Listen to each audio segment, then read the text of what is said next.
तंग हो गई, आज आपने अपने बेटे को भी खो दिया। तो बाबा साहब ने उस दिन कहा था, रमा तू चिंता मत कर, तू परेशान मत हो, तेरा तो एक बेटा गया है, तेरी तो एक बच्चे गए हैं, मैं इस देश में ऐसा काम करके जाऊंगा कि जो भी बच्चा अपनी माँ की कोख से पैदा होगा इस देश पर राज करेगा।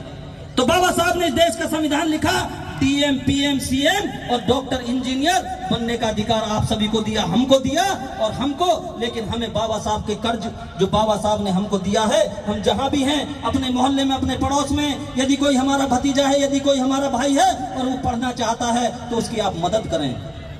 एक शराबी को पीने के लिए शराब के पैसे आ जाते हैं, लेकिन बच्चे को पढ़ाई के लिए किताबें नहीं आती। मैं आपसे कहना चाहता हूं कि आप अपने बच्चे को अपने परिवार में बढ़ाने का काम करें। जब आपके घर से जैसा भी बता रहे थे, कोई आईएएस बनेगा, डीएम बनेगा, एसडीएम बनेगा, तहसीलदार बनेगा, तो आपके परिवार के साथ साथ तो मोहल्ले का भी नाम करेगा और आपके गांव का नाम करेगा, आपकी कॉलोनी का नाम करेगा। तो मेरा आप सभी से अनुरोध कि आप सभी अपने समाज की, बहुजन समाज, एक बात और मैं कहना चाहता हूं कि आप कभी अपने आप में आत्मगिलानी महसूस ना करें। आप ऐसे समाज से आते हैं, ऐसे कौम से आते हैं जिसमें बाबा साहब अम्बेडकर जी ने जन्म लिया। आप ऐसी कौम से आते हैं जिसमें संत रविदास जी पैदा हुए, दीना भाना पैदा हुए, जो ये लगे हुए संत रविदास पैदा हुए, और यहाँ पे जितने महापुरुष हैं, पेरियार स्वामी पैदा हुए। और इसी के साथ मैं ये भी कहना चाहता हूँ कि आप सभी, क्योंकि बाबा साहब ने अंतिम सांस में 14 अक्टूबर 1956 को, जब वो जातिवाद की प्रथा से, छुआछूत से तंग आ गए थे, उन्होंने महाड़ तालाब का सत्याग्रह आंदोलन किया, आपको पानी पिलाने के लिए, अधिकार के लिए लड़ाई लड़ी,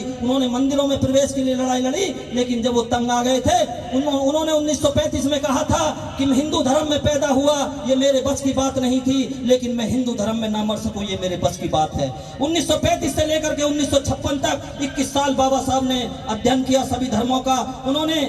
सभी धर्मों का अध्ययन किया, लेकिन उन्होंने अगर पुनर्जीवित किया और उन्होंने ग्रहण किया तो बौद्ध धर्म को किया। मैं ये कहना चाहता हूं, यदि आप बाबा साहब अम्बेडकर जी को मानने वाले हैं, यदि आप बाबा साहब को दिल से मानते हैं, तो आप पूरे देश में बौद्ध धर्म स्थापित कीजिए, क्योंकि आप पूरे देश में देख रहे होंगे, जहां पे जाएंगे बौद्ध धर्म निकलेंगे। चाहे सीरपुर की धरती हो, बोध गया की धरती हो, अभी और मैं और शशि भाई परसों आए, हम सारू मारू की धरती भोपाल से आए, आप सांची का स्तूप देख लो, आप पूरे देश में जाके कहीं भी चले जाओ आपको बुद्ध के स्थान मिलेंगे। इसलिए बाबा साहब का सपना, बौद्ध में भारत का सपना, आप सभी अपने घरों में जब भी कोई रीति रिवाज करें, संस्कार करें, तो अपने घरों में बौद्ध भिक्षुओं को बुलाएं और अपने संस्कार कराएं, तभी बाबा साहब का सपना साकार होगा। और मैं समय दिया, कार्यक्रम समापन की ओर है, मैं 2 लाइन